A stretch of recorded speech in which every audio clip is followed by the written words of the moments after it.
right, we've got an 11-game Monday slate here in the NBA. Today, again, ranging from our first game with the Indiana Pacers and the Orlando Magic to the nightcap, and probably the best game of the night, the Los Angeles Lakers and the Phoenix Suns. Of course, we are predicting every single game this NBA season. We are continuing to do it again today. Hopefully this video is out a little bit earlier than we've been putting them up, so hopefully it is what it is, and then hopefully this video is up by about noon on the East Coast. Again, I'm trying to get these videos up earlier daily, so let's get it going. And folks, before we get into the video, make sure that subscribe button down below for more and leave a like if you are enjoying the daily NBA predictions. Yesterday we posted our UFC Fight Night Moreno versus Albazi UFC Edmonton predictions here on the channel. We will have our NFL predictions later this week, as well as our college football predictions as we get into our first game of the day. We've got the Indiana Pacers taking on the Orlando Magic. Two teams that I've been high on. I'm not gonna lie to you, I've been very disappointed in what we've gotten at the Indiana Pacers so far this season. Obviously, their first game, a win over the Detroit Pistons. They struggled early in that game, but I was thinking, you know what? Okay, first game for Detroit. They're coming off that historically bad season last year. They're bound to play well in the first game. Of course, the Pacers, again, ended up winning and pulling away from them late in that one. Obviously, Tyrese Halliburton hit that three to win the game for them, or, just to sink the dagger in. But the Pacers have lost back-to-back now, losing to the Knicks on Friday, or on Friday, and then losing yesterday to the 76ers, which is a bad loss. I mean, I know they went to overtime and whatnot, but that was a game I thought the Pacers were going to absolutely run right through, and Tyrese Maxey put up 45 points in the victory in that game for Philadelphia. The Pacers now bounce back, go to Orlando. I think they cover the 6.5, but I think the Magic win this game. Obviously, you got one of the better defending teams in the entire league, and the Magic taking on one of the better scoring teams in the NBA and the Indiana Pacers. And again, the Magic's loss to Memphis last night or 2 nights ago doesn't make sense. It just doesn't. But they are 2-1 back-to-back victories over over the Heat and the Nets, and I think they get one here against the Indiana Pacers. I really like the defense this team plays. Obviously, Wendell Carter Jr. is a really good big for this team. Paolo Banchero, he's going to get a scoring. Franz Wagner is going to score as well for the Magic. I like Orlando a lot this season. I think they're going to, again, have a huge year, and I think they beat the Pacers the first time we're picking against Indy this season, but I hate to do it because I really like the Pacers a lot. We're taking the Pacers to cover the 6.5. I just think that's too much. I hate picking against Indiana, but we're going to have to do it here, especially because their last two results, and even their win over Detroit, again, it's not like that was a great win either, considering the way Detroit's been playing since that game. I have to side with the Magic. I'll take the Pacers to cover, but give me Orlando to straight up win the game. And I'm just saying, guys, yesterday we did hit on a plus 300 dog. We said yesterday the Clippers were going to win outright in Golden State, and look what happened. I'm just saying. Let's go on to our second game. We go to Atlanta. We have got the Hawks taking on the Washington Wizards. I'm actually taking the Wizards to cover the 7.5 as well. We're going back-to-back games. We're taking the favorite team to go out there and win the game, but we're taking the underdogs to cover. The Wizards, again, I think they're due for a close game. I don't think they get blown out in 3 in a row, right? They did not play yesterday. The Hawks did play on Sunday, and they lost to the Oklahoma City Thunders. Again, that they were winning in the first half, but in the second half, OKC started to pull away from them. I believe Atlanta entered halftime with a 4-point lead, if I'm not mistaken. It's the first of back-to-back for Washington and Atlanta. They will go and play in D.C., in the nation's capital on Wednesday, but this game obviously is in Atlanta. My thing, again, is I don't think the Wizards can physically play 3. Well, they did last year, but I don't think they get blown out by 20 in 3 games in a row. I'm going to be honest with you, and I don't think the Hawks are able to get away from them by that much. Again, the Wizards played the Celtics and the Cavs, two elite teams in the Eastern Conference, and I'm high on the Hawks. I love Trae Young. Again, he is one of the most underrated stars in the NBA, if not the most underrated star in the NBA. Hell, he's gone 30, 38, 24 in his first 3 games scoring-wise, then 12, 10, and 8 in assists as well. Trae Young's everywhere for Atlanta. He does everything for this team, especially with DeJounte Murray now, obviously, in New Orleans as well. But the Hawks, I think, again, I think the Hawks win this game. Don't get me wrong. I think they go out there and beat the Wizards. I think the Wizards are just able to hang. I don't think they go 3 straight games of getting blown out. The Wizards are due to play a close game, and on top of that, again, Atlanta last night had to go play at Paycom, I believe, in Oklahoma City. They lost the game. Now they got to go back home in Atlanta. Again, just a lot of travel. I think Atlanta is able to just edge out a victory, but giving them 7.5 in a game on a second half of a back-to-back, I think is difficult, especially against a Wizards team. That's going to be fired up because they've just got their ass handed to them in back-to-back games. We're taking the Wizards to cover, but we're going with the Hawks to straight up win the basketball game. As we go on to our next one here, we move on to the first of the 2 primetime games tomorrow. We've got the Boston Celtics taking on the Milwaukee Bucks. Guys, I am so incredibly disappointed in the Milwaukee Bucks. What the hell has this start been? They beat Philadelphia first game of the year. We said that game was a lock, and it was. They went out there and beat the Sixers, but they've been horrible since then. It doesn't make sense to me. They lose to the Bulls. You're thinking, okay, Chicago's got some firepower. That's great. I'm not mad at that loss. No, they lose the Brooklyn Nets yesterday. It was a close game. I believe it was like a 2-point game going to the third quarter. And that fourth quarter starts, and the Nets go like on a 24-6 run. Milwaukee made it tight at the end, while only losing by 13 points because they went on a 10-0 run at the end of the game. But they couldn't get anything going. This team was not able to shoot at all in that one. And again, and the commentators for the Bucks mentioned it as well, but it is true. They are missing Chris Middleton, and they desperately need Middleton back on this team. And it's not like, again, it's not like they don't have depth. I mean, again, they should be able to win these games without Middleton. They should. But I don't know. Again, Chris Middleton is not playing this game, obviously, with the Celtics, and they're going to get blown out. I have no doubt in my mind that Boston's going to absolutely dominate this team. The Celtics are playing like they are the best team in basketball. I understand they had a close game with the Pistons the other night, but it is what it is. They're 3-0. Wins over the Knicks, Wizards, and Pistons. Jason Tatum has dropped 37 in 2 games so far this season. Tatum is playing like the superstar that he should be, obviously coming off of that championship last season, and I'd expect the Celtics to absolutely clean house with the Milwaukee Bucks tonight. I just would. Milwaukee on a second night of a back-to-back. They go to TD Garden in Boston, and the Celtics have been playing lights out all season long. Everything just spells a rough night for the Bucks. Their shooting has been absolutely abysmal so far this season, at least just last night. It was horrible against the Brooklyn Nets.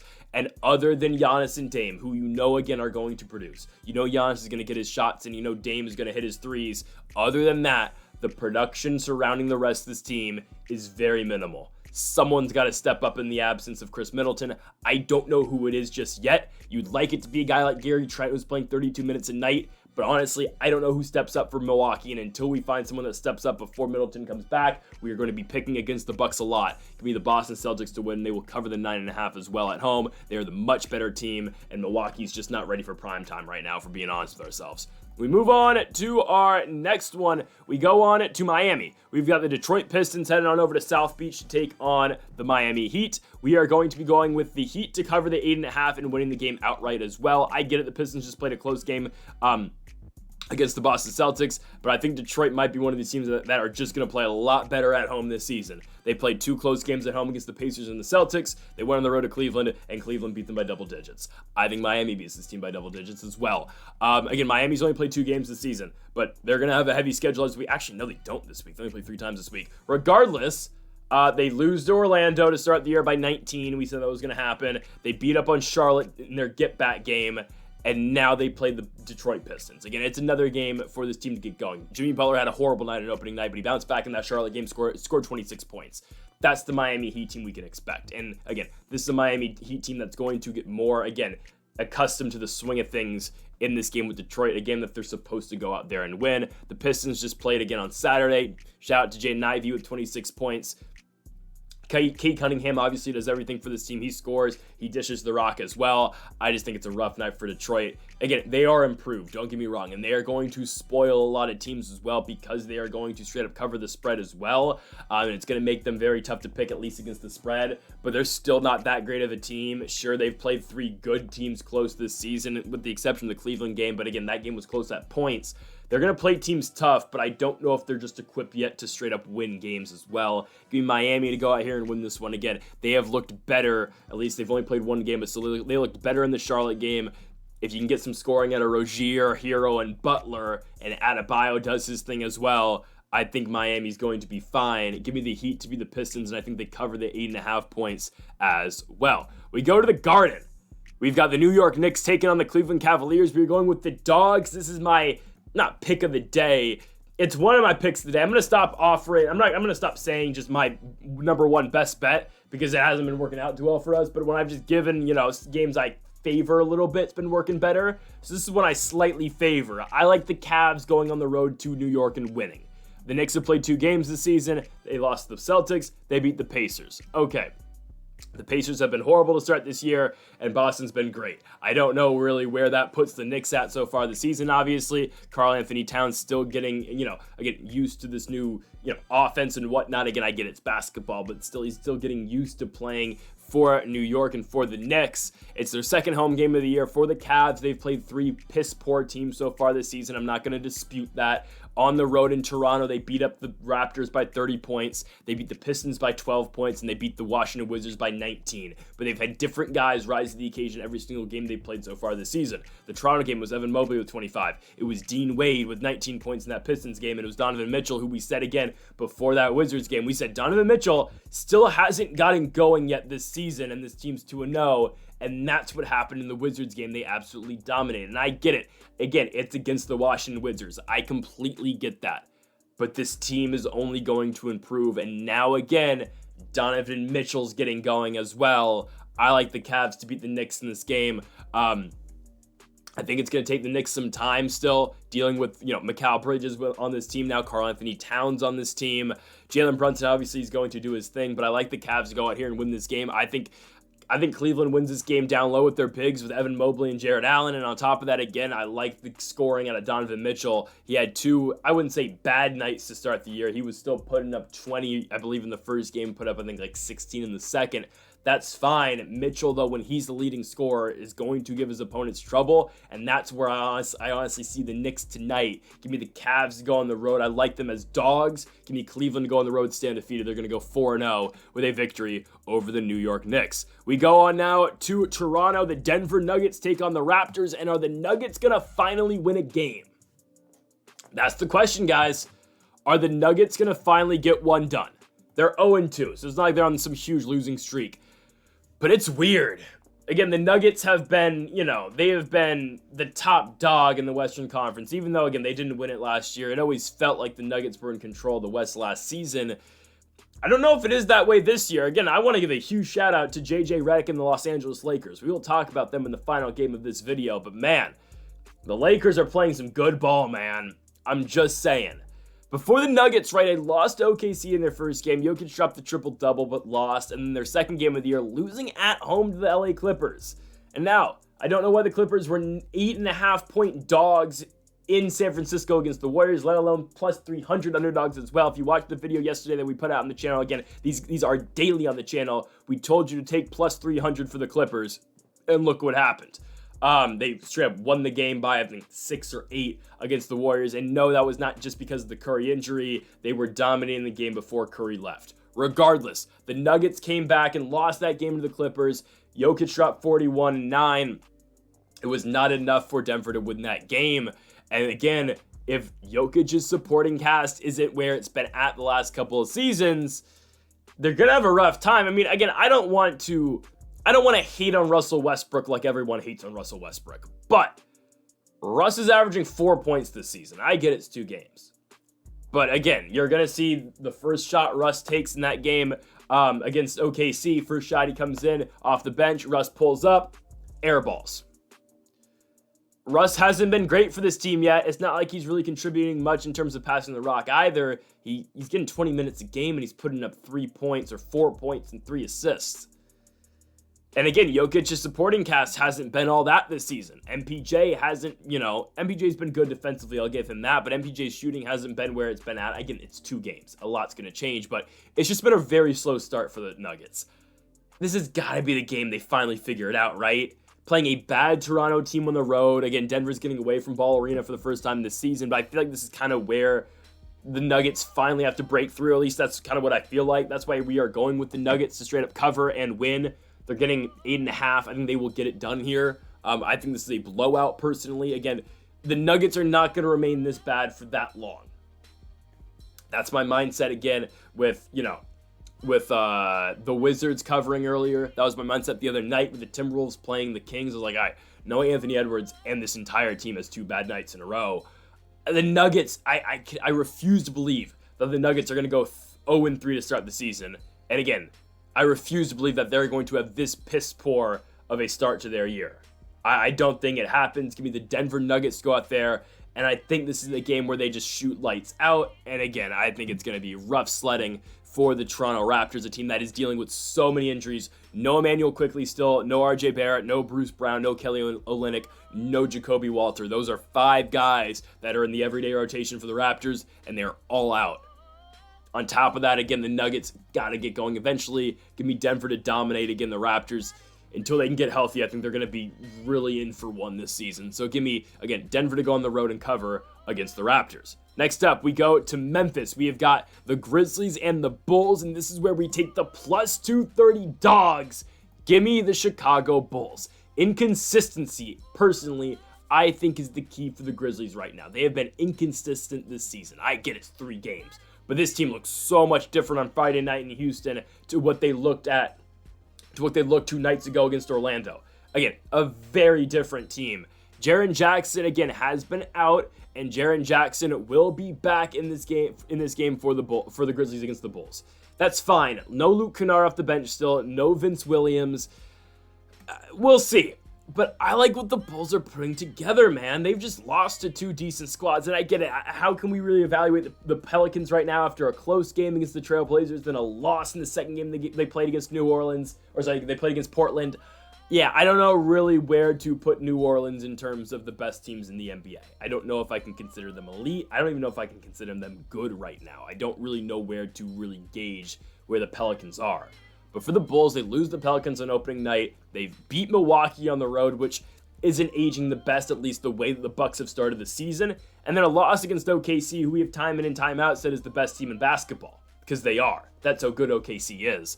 I think the Bulls break through and get one here on the road against Memphis. I think Memphis, again, they've had 2 good games so far this season. They are due for regression. This is the regression. I think it is. Give me Chicago to win it. Everyone's healthy. Lonzo Ball will be playing this game. Again, I like what the Bulls are doing this season. I think this is a team that's going to probably make the play-in and potentially make the playoffs as well. Zach LaVine is showing why he is truly is a very good scorer in the NBA. A guy who gets overlooked a lot in trade talk as well, just primarily because of his contract. But again, there's a reason Zach LaVine got that contract in the first place, is because the guy can hoop. He's averaging 25 so far this season. Vooch, I feel like always gets overlooked as well because he's getting up there in age. But the guy's averaging 20 and 11 so far this season over 3 games. Kobe White's doing his thing. Josh Giddey, again, Giddey's a very solid player too. I like this young core of sorts the Bulls are building. And I think they do go out and win this game on the road against the Grizzlies. Am I confident in it? Not that much, but I'm confident that they can cover the 7.5. I'm additionally going to take some of the juice here and give me the Bulls to go on the road to FedEx Forum and beat the Memphis Grizzlies. Again, a team that I think is going to be very inconsistent this season. I get they get Jaren Jackson back, but I like the Bulls to shock some people here and win on the road. Next up, we go to the Texas game. We have got, of course, there's 2 Texas games, but this is Texas versus Texas, the Houston Rockets taking on the San Antonio Spurs. So again, we've already seen these 2 teams this season. It was Saturday night. The Spurs won that game, and you might think, okay, now we take the Rockets. No, we hold the line with the Spurs. We are riding the Spurs quite a bit this season. Trey Jones is out. That's not really going to affect too many things. Again, Chris Paul is the starting one for this team. Steven Adams still is not back from injury yet for the Houston Rockets. But we're riding with the Spurs, guys. Victor Wembanyama, again, is only going to continue to get better as the season goes on and as his career goes on as well. Wembanyama is a force. He is. And we're going to get Spurs and OKC on Wednesday night on ESPN. That's going to be a great game. I'm excited for it. But I think the Spurs go into that game 2-1. I think they beat Houston in this game. I've said it again. I said it time in and time out so far this year. I was very confident the Grizzlies were going to beat the Rockets. They didn't. That's kind of why I'm opposed to picking the Grizzlies right now. But I'm not sold on the Rockets. Besides Jalen Green and Sengun, the Rockets, I'm not high on this team. Jabari Smith pulls in rebounds, but he gets beat. And then, Fred VanVleet, yeah, he can shoot, he can dish the rock, but doesn't play the best defense, and I'm just not sold on Houston just yet this year. Again, it's early in the season, and I said this as soon as I started doing these daily predictions as well. I said this on opening night. It's going to be tough to kind of, really pick these games in the first 2 weeks of the season, because we don't know the identities of these teams. We don't know how certain guys are playing yet this year, and we don't know, again, how the season's going to go. So, again, take everything so far in the first couple weeks of the season with a grain of salt, because so much can change. And again, it's just an ever-changing process here at the NBA. I completely get that. But I like what the Spurs have been putting out this season. These 2 teams just played on Saturday night. Victor Wembanyama put up 29 points. Chris Paul had 9 assists. He had 8 assists in their first game against the Mavs. Again, the Spurs were very competitive in that game with Dallas as well. They lost it in the end. It's fine. Dallas pulled away, but they were competitive in that game until the end. And in the Houston game, obviously, they won it and closed it out and won the game by 3. They get Houston again. It's still in San Antonio. I like the Spurs to go out there and pick up the victory. And I think, again, as dogs, they straight up win it. Give me the plus 125 underdogs. Give me the San Antonio Spurs to win at home against the Houston Rockets. We go on to the other Texas game. We've got the Dallas Mavericks hosting the Utah Jazz. We like the Mavericks to cover the 10.5 points. Just because the Jazz are not that great. I think they will improve. I think this is a team that, I don't know. They looked horrible in the Warriors game, man. And that was kind of my reasoning on picking the Clippers too, was just like, the Warriors have played some really bad teams. Portland, Utah, and they beat them up. And I was like, all right, now they got to play a competitive game against a team that's been playing good basketball this season, a team that beat the Nuggets and was very competitive against the Phoenix Suns, and that's why I picked the Clippers in that game.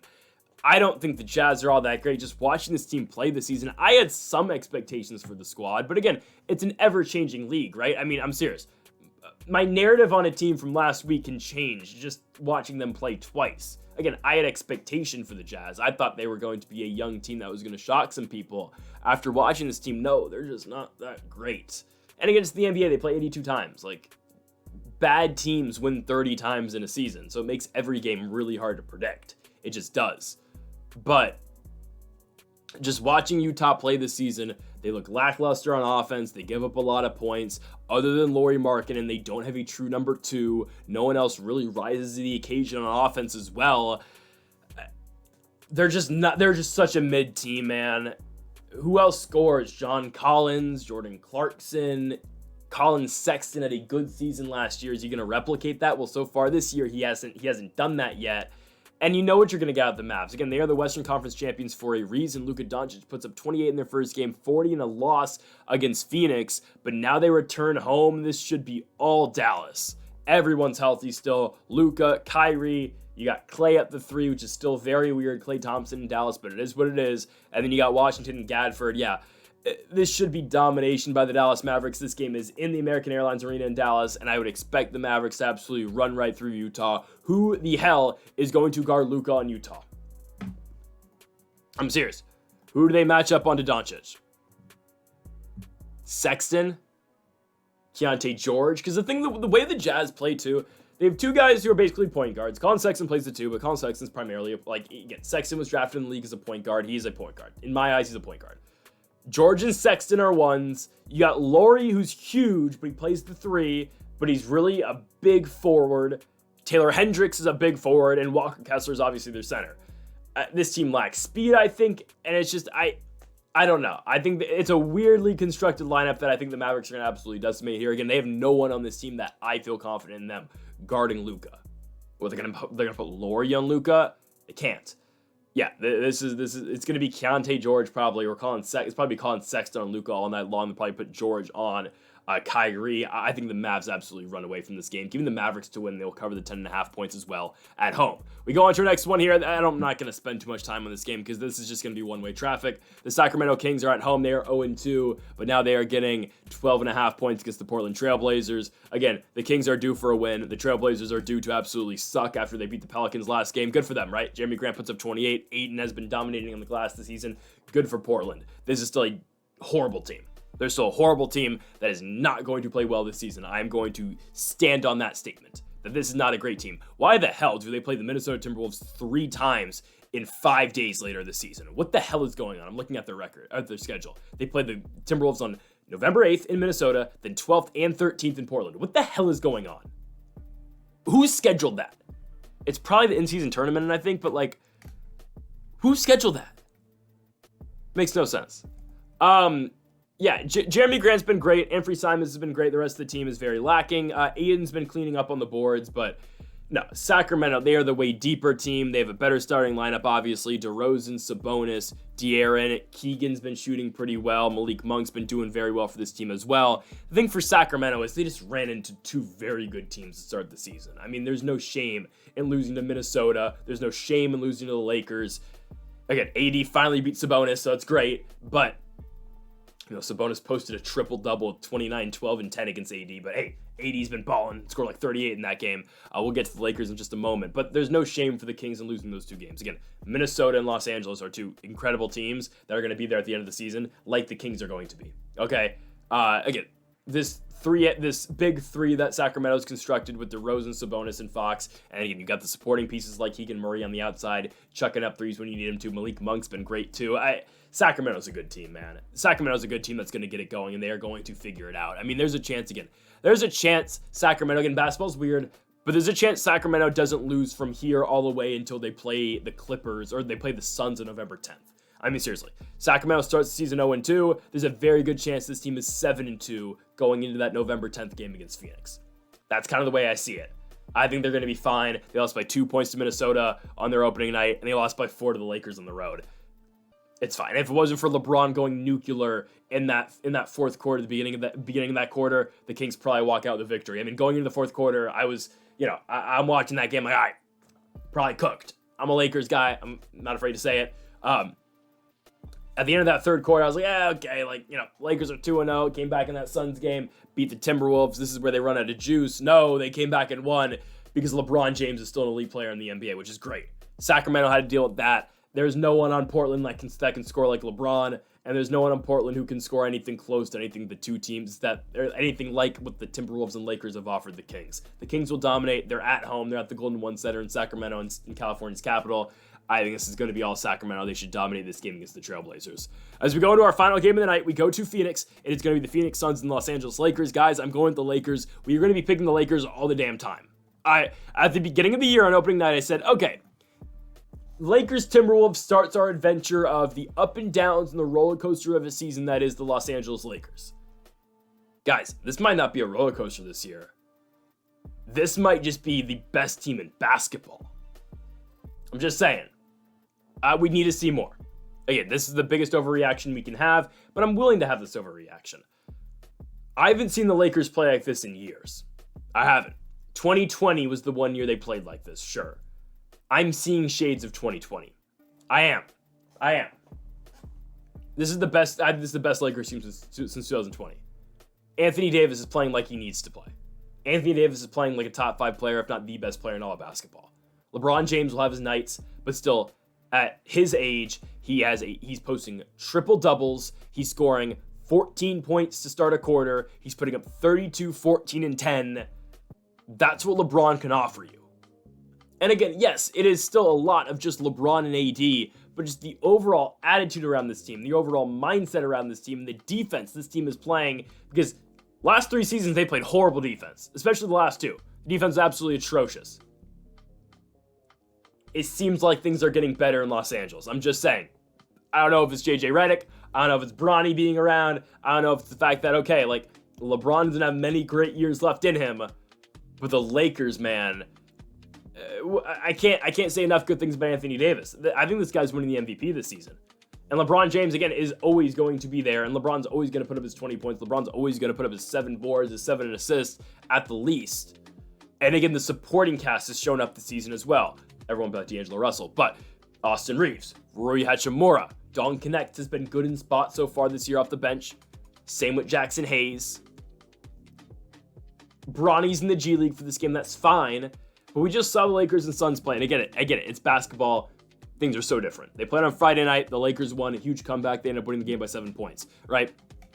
Phoenix since plays in a second half of the back-to-back. They beat the Mavericks the night after they lose to the Lakers. KD puts up 31 in victory for Phoenix. And Phoenix so far this season has been all Kevin Durant. Kevin Durant has dominated so far this season. He has led their team in points every single night so far this year. And again, Beal and Booker are going to get their points in as well. I mean, all 3 of those guys are going to score. Booker averaging 19, Beal averaging 19. It's been the rest of the team that, again, they've seen limited production of the rest of the squad so far this season. Obviously, it's going to improve as the year goes on. But that, again, that's always been the backbone, or the lack of their backbone for Phoenix. They haven't had a bench, and that's kind of what cost them the playoffs last year against Minnesota. And that's why, again, they weren't at the top of the Western Conference, at least going into the playoffs last season, is because their bench unit isn't that good. Sure, their starting core is great. Durant, Booker, Beal, Nurk. That's a great starting big 4 that you have. But then what happens when these guys come off the bench? And this is where the Lakers, I think, are much better than Phoenix. The second unit of Monte Morris, Grayson Allen, Royce O'Neal, Ryan Dunn, and Mason Plumlee is just not going to get it done against what the Lakers have. I like the Lakers a lot in this game, and, you know, this is one of our better picks of the night. I'm taking the Los Angeles Lakers to go on the road to Phoenix and pick up the victory against the Suns. Again, I love everything that JJ Redick is doing for this team. This team is playing better defense, and Anthony Davis is taking over games just like he should, because he is a top 5, if not the best player in all of the game. So give me the Los Angeles Lakers to go on the road and take down the Phoenix Suns, starting 4-0 here in 2024. My goodness, I can't believe that might actually happen. So folks, thank you all for watching our NBA Monday predictions here on the channel. Make sure that subscribe button down below if you haven't yet. Make sure to leave a like if you did enjoy the video. Folks, thank you all for watching. Make sure to join us tomorrow for our Tuesday picks. Folks, thank you all for watching, and Mamba forever.